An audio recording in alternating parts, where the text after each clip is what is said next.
कि 26 अप्रैल से लेकर और 26 मई को हम देखते हैं। मेरे सामने ये पूरा डेटा है। आप बोलेंगे मैं पढ़कर बताऊंगा मध्य प्रदेश में हमने कितनी ऑक्सीजन प्रोक्योर की, कितना हमारा कंजम्पशन था, कितना हमें मिला, हम किस ट्रांसपोर्टेशन से उसको लेके आए। मैं ये बताना चाहता हूं कि 26 अप्रैल से लेकर और 26 मई तक जो पीक था, उसमें जो पीक दिन था, जिस दिन हमें सबसे ज्यादा ऑक्सीजन की जरूरत थी, उस दिन हमने प्रोक्योर किया लगभग 600 मैट्रिक टन और हमें लगा केवल 550 मैट्रिक, बल्कि 526 मैट्रिक टन ही हमारा कंजम्पशन हुआ।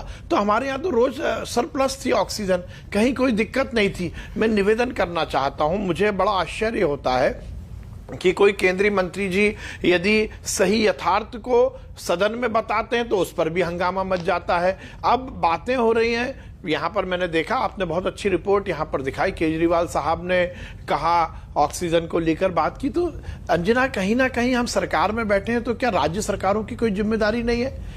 ये निहित है कि हेल्थ 100% राज्य का विषय है। हम जिम्मेदारी ले रहे हैं, हमने कोविड की मध्य प्रदेश की जिम्मेदारी ली, हम अपनी जिम्मेदारी से कहीं अलग नहीं हट रहे। हमारे माननीय मुख्यमंत्री जी ने इस बात को स्वीकार किया कि हमारी सरकार की जिम्मेदारी, और रात भर जगकर, अंजना जी मुझे 30 सेकंड का समय दीजिए, जो राज्य कह रहा है, देखिए चुनौती हमारे यहां भी थी, पर मैं ये बताना चाहता हूं, ये पूरी रिपोर्ट है अंजना, आप बोलेंगे तो इस प्रोग्राम के बाद मैं आपको भेजूंगा। ये कहीं ना कहीं मध्य प्रदेश के ऑक्सीजन मैनेजमेंट जो हमने किया उसमें, उसकी स्टडी करने के लिए आपको बहुत कारगर साबित होगी। निश्चित रूप से एलएमओ हमारे लिए एक बड़ी चुनौती था, पर हमने उसको युक्तिकरण करके, प्लान करके किया। हमने मध्य प्रदेश में उसको लेकर एक अलग डेडिकेटेड कंट्रोल रूम बनाया। रात भर माननीय मुख्यमंत्री जी स्वयं जगे और हमने ये सुनिश्चित किया कि हम समय से ऑक्सीजन को अस्पतालों तक पहुंचा सके। केंद्र सरकार ने हमें ऑक्सीजन दी। मैं यहां पर माननीय मोदी जी का और केंद्र सरकार की तारीफ करना चाहता हूं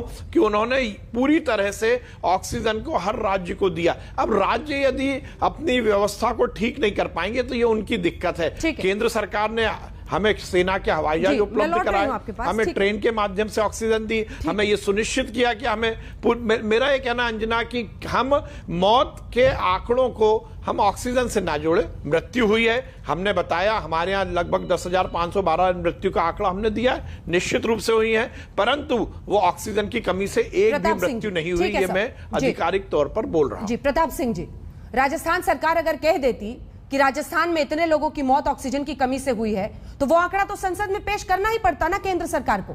आपने भी शून्य बताया ना, यानी आपके राज्य में एक भी व्यक्ति की मौत ऑक्सीजन की कमी से नहीं हुई। फिर क्यों आप लोग ठीकरा फोड़ रहे हैं केंद्र सरकार पर? अंजना जी, एक बात सुन लीजिए, जब नाश मनुष्य पर चाहता है, पहले विवेक मर जाए।